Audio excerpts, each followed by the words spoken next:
সকলোকে নমস্কাৰ। প্ৰথমতে মই সদৌ আইহক ছাত্ৰ সন্থাৰ হৈ আপোনালোকক নমস্কাৰ জনাব বিচাৰিছোঁ। মই এই জুম মিডিয়াৰ জৰিয়তে আমাৰ ৰাইজলৈ কেইটামান বাৰ্তা দিব বিচাৰিছোঁ। আজি 31 তাৰিখলৈ যিটো ঘটনা ঘটি গৈছিল লিকাবালি অৰুণাচল প্ৰদেশৰ যিটো গেটত, তাক লৈ আজি এখনি সভা হৈছিল। কোঅৰ্ডিনেশ্যন কমিটিৰ দ্বাৰা এখন সভা হৈছিল। সভাত জিলা উপায়ুক্ত মহোদয়, SP মহোদয়, DSP মহোদয়কে প্ৰমুখ্য কৰি চিলাপথাৰ ট্ৰাক এছ'চিয়েশ্যন, বাছ মালিক সন্থা, চমু ইউনিয়ন, শ্ৰমিক সন্থাকে আদি কৰি আটাচু, পশ্চিম চিয়াং জিলাৰ অৰুণাচল প্ৰদেশ ষ্টুডেণ্ট ইউনিয়নৰ সভাপতি সম্পাদক আজি সেই মিটিঙত উপস্থিত আছিল। সেই মিটিঙত বিশেষকৈ কেইবাটাও বিষয়ে গুৰুত্বপূৰ্ণভাৱে স্থান পায়। বিশেষকৈ ILP আৰু লগতে যিটো ঘটনা ঘটিছিল সেই ঘটনাটোৰ ওপৰতো কিছু আলোচনা হৈছিল। বিশেষকৈ ILP বিষয়ে মই অকণমান সজাগতামূলকভাৱে মই কেইটামান কথা ক'ব বিচাৰিছোঁ আটাচুৰ হৈ, যে যিহেতু এখন দেশত যেনেকৈ কিছুমান নিয়ম থাকে, কিছুমান আইন কানুন থাকে, সেই আইনৰ গণ্ডিৰ ভিতৰতেই এই অৰুণাচল প্ৰদেশৰ কাৰণে বিশেষভাৱে ILP ব্যৱস্থা কৰা হয়। আচলতে এখন লাৰ্ণ এণ্ড পাৰ্মিট যিটো কয়, সেই ব্যৱস্থাটো অকল আমাৰ এই ছাইটটোত অৰুণাচলত সেই বস্তুটো আছে। গতিকে সেই বিনা ILPত যদি সেই ষ্টেটখনত যদি আমি সোমাব চেষ্টা কৰোঁ বা আমি সোমোৱা যায়, সেইটো অবৈধ হিচাপে আচলতে চিহ্নিত হয়। আইনৰ কাঠগড়াত আচলতে এইটো আইন বিৰোধী এটা কাৰ্যকলাপত পৰে।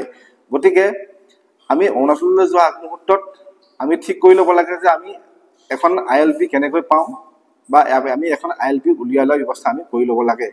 তাৰ দ্বিতীয়তে হ'ল, সেই ক্ষেত্ৰত আমি যথেষ্টখিনি আলোচনা কৰিছিলোঁ। সেই আলোচনাত আমাক জিলা উপায়ুক্ত মহোদয় তথা SP মহোদয়ে আমাক যথেষ্টখিনি সহায় সহযোগ কৰিম বুলি কৈছে। যিহেতু লাৰ্ণ এণ্ড পাৰ্মিটটো অলপ জটিল হৈ, কাৰোবাৰ যদি ইমাৰ্জেঞ্চি যদি আমি অৰুণাচলত যদি সোমাব চেষ্টা কৰোঁ বা ইমাৰ্জেঞ্চি কামত, ব্যৱসায়িক কামতে হওক, যদি আমি অৰুণাচলৰ ভিতৰলৈ যদি আমি যাব লগা হয়, তেতিয়াহ'লে আমাৰ ইমাৰ্জেঞ্চি আমি ILPখন ব্যৱস্থা কৰিবলৈ আমাৰ ঠিক তেনেকৈ অসুবিধা হয়। তাৰ কাৰণে আমি লিকাবালি গেটৰ সন্মুখতে স্থায়ীভাৱে আমি লাৰ্ণ এণ্ড পাৰ্মিট ব্যৱস্থা কৰিবৰ কাৰণে আচলতে আমি আজি কেওটা সংগঠনে আমি দাবী উত্থাপন কৰোঁ।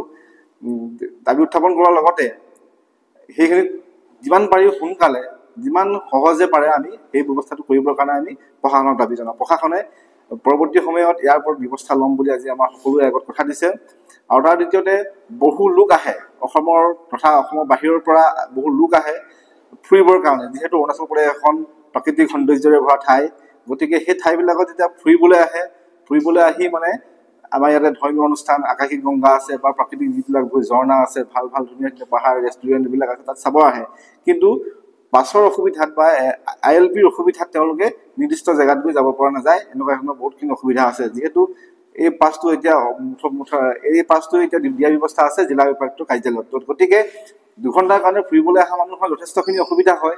বাছে উলিয়াবনে নে প্ৰাকৃতিক সৌন্দৰ্য তেওঁলোকে উপভোগ কৰিব? গতিকে সেই ক্ষেত্ৰত পৰ্যটকৰ সুবিধাৰ্থে, অসম তথা অসমৰ বাহিৰৰ লোকসকলৰ পৰ্যটকসকলৰ সুবিধাৰ্থে আমিও দাবী উত্থাপন কৰিছিলোঁ যে খন্তেকৰ কাৰণে, 2 ঘণ্টাৰ কাৰণে হওক বা 1 ঘণ্টাৰ কাৰণেই হওক, য'ত যায় তেখেতে ফুৰিবৰ কাৰণে যিডোখৰ ঠাইত যায়, সেই ঠাইডোখৰৰ দূৰত্বটো অনুযায়ী সময় দিব। সেই সময় অনুযায়ী আপোনালোকে দূৰৰ পৰা আপোনালোকে ফুৰিবলৈ অহাৰ ব্যৱস্থাখিনি প্ৰশাসনে আমাক কৰি দিম বুলি আমাক আজি এই দিনটোত কথা দিছে।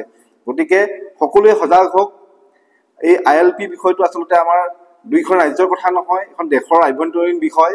সেই আভ্যন্তৰীণ বিষয়টোৰ ওপৰত সকলোৱে গুৰুত্ব দিয়া উচিত। ILPটোৰ ওপৰত প্ৰশ্ন উঠাব নালাগে যে আমি অৰুণাচললৈ গ'লে আমাক ILP লাগে, আমাক অসমলৈ আহিলে কিয় নালাগে, এনেকুৱা ধৰণৰ প্ৰশ্নবিলাক কৰিব নালাগে। যিহেতু এইটো অসমৰ বিষয় নহয়, এইটো ইণ্ডিয়ান গভৰ্ণমেণ্টৰ বিষয়। ইণ্ডিয়ান গভৰ্ণমেণ্টৰ এইটো এটা কি কমিটি, এইটো আপোনাৰ আছে এইটো সেই ক্ষেত্ৰত আমি তাত প্ৰশ্ন উঠাব নালাগে। আমি যিহেতু অৰুণাচলেই হওক বা অসমেই হওক, আমি সদায় ককাই ভাই দৰে থাকিব লাগিব। ইণ্ডিয়ান গভৰ্ণমেণ্টৰ যিটো আইন, আমি সেই আইন মানি চলিবই লাগিব। গতিকে লাৰ্ণ এণ্ড পাৰ্মিটৰ ওপৰত আপোনালোকে সকলোৱে সজাগ হওক। নিজৰ সুবিধাখিনি আপোনালোকে নিজে কৰি লওক। তেতিয়াও যদি অসুবিধা পাইছে, তেতিয়াহ'লে নিশ্চয় আইনী প্ৰক্ৰিয়াত আপোনালোকে যাব পাৰিব। গতিকে এই ক্ষেত্ৰতো বিশেষভাৱে সহায় সহযোগ কৰিম বুলি আমাক জিলা উপায়ুক্ত মহোদয় তথা SP মহোদয়, DSP মহোদয়ে আমাক কথা দিছে। গতিকে সকলোৱে সজাগ হওক। এটা সৰু ইছ্যুৰ কাৰণে 2খন ৰাজ্যৰ মাজত এটা বিভেদৰ বীজ সিঁচিবৰ কাৰণে কিছু লোকে চেষ্টা কৰি থাকে। গতিকে সেই কথাবিলাকৰ বাৰু আমি আঁতৰত থাকিব লাগিব। আমি এখন সুস্থ সবল সমাজ গঢ়িবলৈ হ'লে আমি ব্যৱসায়ীভাৱেই হওক বা সামাজিকভাৱেই হওক আমি ইজনে সিজনৰ লগত যদি ৰিলেশ্যনত থাকোঁ তেতিয়াহে আমি উন্নতিৰ পথলৈ আমি আগবাঢ়ি যাব পাৰিম। যদি কোনোবাই ভাবে এজন অসমীয়া, যদি কোনোবাই ভাবে এজন অৰুণাচলী, তেনেকৈ যদি ভাগ ভাগ কৰি দিওঁ নহয়, তেতিয়াহ'লে আমাৰ মাজৰ যিটো একতা, সেই একতাটো ধ্বংস হ'ব। লগতে আমি আহিবলগীয়া দিনবিলাকতো আমাৰ যিখিনি আমাৰ পুৰণীয় কাম আমি বঞ্চিত হ'ম, আমি উন্নতিৰ পথত আমি যাব নোৱাৰিম, আমি সেই পুৰণিকলীয়া চিন্তাতে আমি থাকি যাম। গতিকে এতিয়া আধুনিক যুগ, আধুনিক চিন্তাধাৰাৰে আমি আগবাঢ়ি যাব লাগিব। গতিকে এই বিষয়ত বিশেষভাৱে মই সজাগ হ'বৰ কাৰণে অনুৰোধ জনাইছোঁ। ধন্যবাদ। सबसे पहले जूम डिजिटल मीडिया को हम लोग स्वागत जनाता है। तो आज का मीटिंग में जो डिसीजन हुआ, तो डीसी साहब और एसपी साहब हम लोग को बुलाया गया था। तो हम लोग उनका लेटर मिल गया, हम लोग आया है। तो हम लोग तो शिलापत्थर में जो इंसिडेंट के लिए ऊपर में all Assam public transport federation और ऑल असम श्रमिक यूनियन और Mexican union, taxi union, Bolero pickup union, truck union और जितना कमर्शियल यूनियन है सब लोग मिल के हम लोग ये को हम लोग बनकर किया गया था। तो इसका सिलसिले में आज हम लोग को बुलाया है। तो हम लोग आया है ऑफिस में। आके हम लोग को डीसी और एसपी साहब ने जो बात कहा, जे हम लोग का जो डिमांड है, और डिमांड का ऊपर में एसपी साहब हम लोग को ये दिया है, इंसिडेंट दिया है कि जल्द से जल्द ये इंक्वायरी कमेटी बनाया गया है डीएसपी लेवल का। तो इसको इंक्वायरी करके अगर उसका साथ ये कुछ ये मिलेंगे, प्रूफ मिलेंगे या ये करेंगे, तो उनको 1 सप्ताह का अंदर ट्रांसफ़र कर देंगे। और दूसरा बात है कि और जो आईएलपी का बात आया, वो आईएलपी को भी डीसी निगम ने फुलफिल करने के लिए कोशिश करेंगे।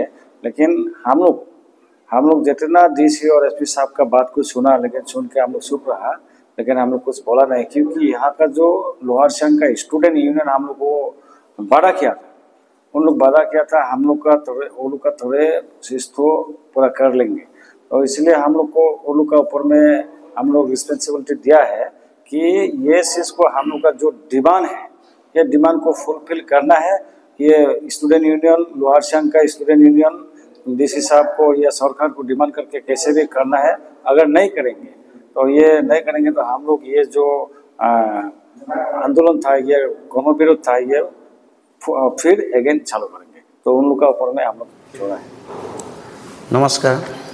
সদৌ অসম ধেমাজি জিলা মটৰ শ্ৰমিক সন্থাৰ তৰফৰ পৰা আমি যিটো 31 তাৰিখে হৈ যোৱা লিখাৱলীৰ যিটো ঘটনা চেকপোষ্টত, তাৰ লৈ পিনে আজি তিনিদিনীয়া কণ্টিনিউ ক'ব লাগিব। 3 দিন আমি আলোচনাত বহি আছোঁ। আমাৰ লগত আছিলে ধেমাজি জিলাৰ টাই আহোম ছাত্ৰ সন্থাৰ আটাছো আৰু গালো এছ'চিয়েশ্যন লিখাৱলীৰ ষ্টুডেণ্ট ইউনিয়ন, আৰু আমাৰ লগতে সকলো চালকসকলৰ ট্ৰাক মালিক সন্থা, বলেৰো পিকআপ সন্থা, টেক্সি ইউনিয়ন, টাটা চুমু, সকলোৱে মিলি আমি যিটো আমাৰ 31 তাৰিখে হ'বলগীয়া হৈ যোৱা ঘটনাটোক লৈ পিনে আমি যি এটা দাবী ৰাখিছিলোঁ যে আমি কৰ্মবিৰোধ কৰিছিলোঁ, তাৰ এটা আস্থা আজি আমাক ডিচি অফিচত আমি আলোচনা কৰি আহি পাইছোঁ। আমাৰ সকলো দাবীকেইটা তেখেতলোকে আমাৰ এছপি ছাৰ, প্ৰেচিডেণ্ট ডিচি, চিঅ' সকলোৱে আমাক আস্থা দিছে, কথা দিছে যে, আৰু জানিব পাৰিছোঁ যোৱাকালিৰ পৰা এইটো ডিএছপি ছাৰে নিজে ইনকুৱাৰী কৰি আছে সঠিক সেইটো লৈ পিনে। গতিকে এইটো কিমানটো আগবাঢ়েগৈ আমিতো নাজানো, তাৰ আমি আশাবাদী। আমাক এতিয়া বৰ্তমান কথাটো দি আছে। গতিকে আমি এতিয়া বন্ধটো আমাৰ যিটো আমি ধৰ্মঘট কৰিছিলোঁ, ধৰ্মঘটটো আমি এতিয়া এইমতে ভাল ৰাখিছোঁ। আগন্তুক যদি আমি সপ্তাহৰ ভিতৰত যদি কোনো এটা ৰিজাল্ট বা সপ্তাহ 10 দিনৰ ভিতৰত আমি কোনো যদি আকৌ ৰিজাল্ট একো নাপাওঁগৈ, যেনেকৈ কথা দিছে তেনেকৈ যদি থাকি যায়, আগন্তুক কিন্তু আমি চকা বন্ধ কৰিবৰ কাৰণে ৰেডি হৈ আছোঁ।